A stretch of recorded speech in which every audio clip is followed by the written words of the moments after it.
All right, today we're going to be looking at 8.3, test for convergence or divergence. We're going to use the integral test and the p-series test. Let's talk about what some tests we do know. We do know that geometric series, if they converge or not converge, a geometric series looks like from n equals 0 to infinity of a times r raised to the n. It converges is if that r is less than 1, or the absolute value of that r is less than 1. It diverges then if r is greater than or equal to 1, or even that absolute value. And we've seen examples of that. And if this is one of the few ones that we know if it actually converges, we can find the sum of it. And you take the first term over 1 minus that ratio that's less than 1. Otherwise, it's divergent. It's going up to infinity or negative infinity. We also know the nth term test. And all this simply says, and this is really important, is if the summation as n goes from 1 to infinity to a sub n, if the limit of that a sub n, just a second. All right, the limit as that, n approaches infinity of that a sub n has to be going to 0 to have a chance of converging. So just because it's going to 0 doesn't tell us anything. So the most important thing is if the limit as n approaches infinity of that a sub n is not equal to 0, then right away you can say, well, that's divergent. So the first step always is look at that explicit formula for your series and see if it's going to 0. If it's not going to 0, you're done. You just say by the nth term test that it's divergent. If it is going to 0, it may or may not converge. And an example of this that we're going to see today is called the harmonic series. And if it's 1 over n, well, sure, the limit of that is going to 0. So it has a chance of converging. But as we'll see today, it's actually divergent. And I'm going to show you how it's divergent by both the integral test and the p-series test. So what are the integral test and the p-series test? Well, the integral test says that if you have a infinite series, let's say the summation as n goes from 1 to infinity a sub n, and if you can look at the integral of that a sub n. So let's call a sub n equal to f of x. Whatever that function is, let's put it in terms of x. And it's from 1 to infinity dx. This says if the integral converges or diverges, then that means the series converges or diverges. In other words, whatever is going on with the integral is going on with the series. So if you can prove that the integral is divergent, you've proven that the series is divergent. If you can prove the integral is convergent, it proves the series is convergent. Now realize the interval may converge on a certain number does not necessarily mean the series converges on that number, but it just means it's convergent. So let's see an example of that. If I want to know about the infinite series as n goes from 1 to infinity of n over n squared plus 1. Now, first of all, always do an nth term test. That we know the limit as n approaches infinity of n over n squared plus 1 is equal to 0. So that doesn't tell me if it converges or diverges, but it says it has a chance of converging. Had that not been 0, we could have stopped now and said, well, it's going to diverge. But since this limit is heading to 0, we know it has a chance. So I'm going to use the integral test. I'm looking from 1 to infinity of n over n squared plus 1. Remember, the limit as b approaches infinity of 1 to b, and let's actually turn that into x. It's x over x squared plus 1 dx. Well, if I can have the derivative on top over a function, it's a log thing. So if I put a 2 there and I want to have here, then if I let u equals x squared plus 1, du is 2x dx, and then I have a situation where I'm integrating du over u, which you know to be natural log of that u. And what was the u? X squared plus 1, And of course, we're evaluating from 1 to b. And don't forget there's a multiplier 1/2 out there. So, but basically I have the limit. Actually, I can just go ahead and evaluate, well, it's the limit as b approaches infinity of 1/2, let's just put that multiplier on the outside, of the natural log of b squared plus 1 minus the natural log of 1. Well, now we can evaluate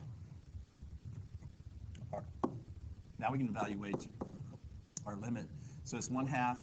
The natural log of infinity squared plus 1 is basically natural log of infinity minus 0. This is heading off to infinity. Minus 0 is still infinity. Half of infinity is still infinity. So it's going off to infinity. So therefore, after all this, we know that the integral is divergent. And if the integral is divergent, then that means our original series is also divergent. Let's see another example. How about the series n equals 1 to infinity of 1 over n squared plus 1. Using the integral test, we're going to say the limit as n approaches infinity, b approaches infinity of 1 to b of 1 over x squared plus 1 dx. Hopefully you realize that's arctangent of x from 1 to b. Of course, the limit as b approaches infinity, which is the arctangent of b minus the arctangent of 1, which is the arctangent, evaluating the limit, is the arctangent of infinity minus the arctangent of 1. Well, if you remember, your arctangent uses pi over 2 as an asymptote, horizontal asymptote. So this one, arctangent, as this gets larger and larger, this is actually approaching pi over 2. You should remember that the arctangent of 1 is pi over 4. It's the value where the sine and cosine are the same. So this one actually converges to pi over 4. The integral converges to pi over 4. That doesn't mean the series is adding up to pi over 4, but it does tell me that this series converges, because whatever's going on with the integral is going on with the series. So that is an example of using the integral test to show that the series converges. Now let's look at that famous harmonic series as n goes from 1 to infinity of 1 over n. Remember, the limit as n approaches infinity of 1 over n is 0, so it has a chance of converging. Let's find out if it does. 1 over x dx from 1 to b, the limit as b approaches infinity. That's obviously natural log of x from 1 to b, the limit as b approaches infinity, which is natural log of b minus natural log of 1, the limit as b approaches infinity. And it's the natural log of infinity minus natural log of 1, which is infinity, minus 0, which is infinity.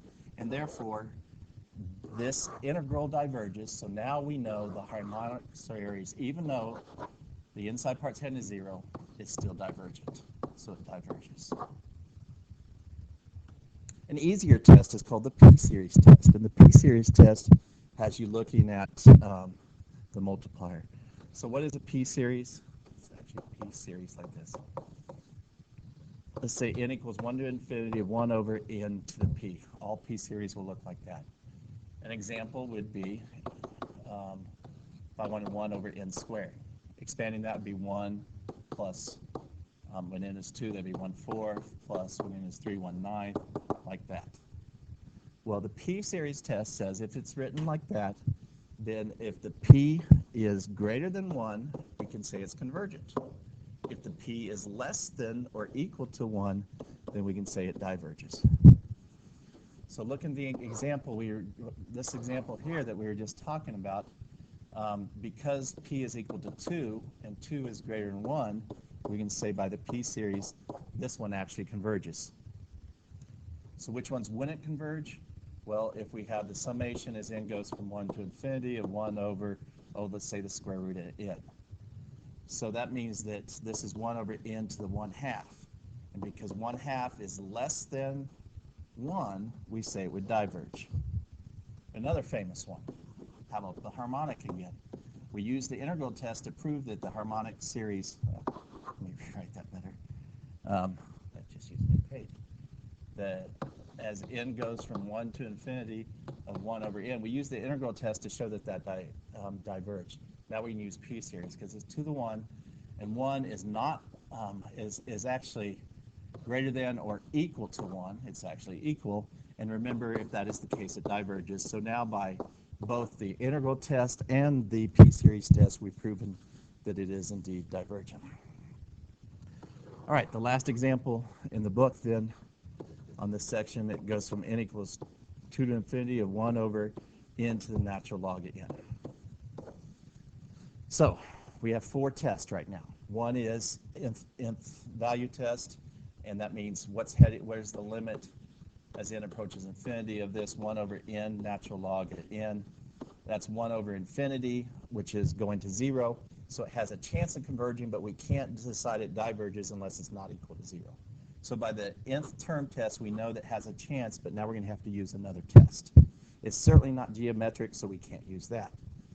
It's not a p-series because there is this other function in here, so it must be an integral test. So I have to integrate 1 over n natural log of n.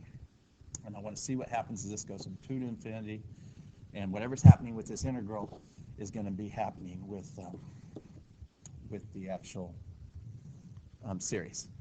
So I'm going to let's write this as a limit with x. So the limit as b approaches infinity of 2 to b of dx over x natural log of x. So let u equals natural log of x. du is 1 over x dx. We have a 1 over x dx right there. So that is my du. That is my u. Integral of that is the natural log of u. And u was natural log of x. So we got the natural log of the natural log of x. And we're talking about the limit as b approaches infinity. And of course, we're evaluating this from 2 to infinity. Or 2 to b, I'm sorry. So it's the natural log of the natural log of b minus the natural log of the natural log of 2. And of course, we're evaluating the limit as b approaches infinity. So this is natural log of the natural log of infinity minus, oh, let's just say some number. It's not going to really matter because we know this is going off to infinity minus a number is infinity. Therefore, this integral is divergent, which means the original series is also divergent. So really, you just got 2 new tests, p-series and integral test. And as this chapter goes on, we're going to add more and more. Thank you.